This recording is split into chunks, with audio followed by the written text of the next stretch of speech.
Hey witches, today I'm going to share about using a novena, my first time using a novena and how I learned about using a novena candle.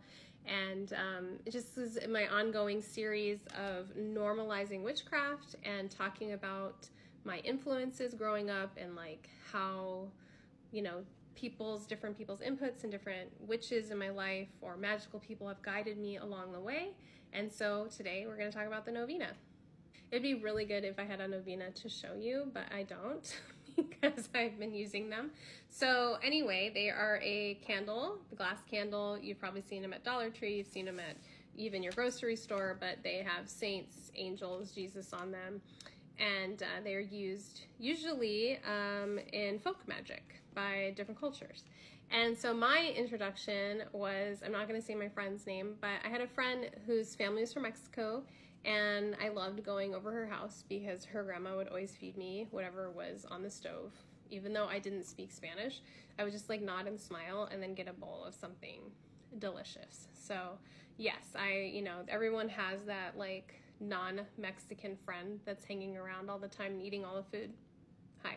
So I was over there, and I remember, I forget exactly what went on. I'd already been practicing witch for a while as a teenager, and somehow her mom always knew that. Like, I don't know, she could just tell.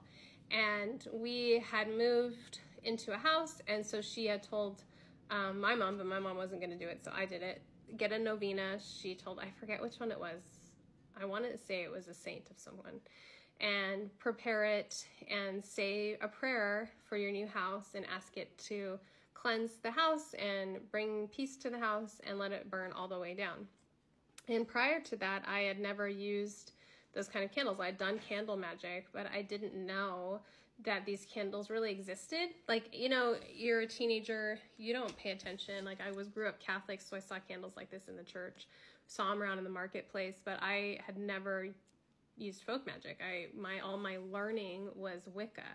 And so that's not something I saw. And so I started using the novenas anytime we moved into a house, moved a lot, and I would use them for that purpose.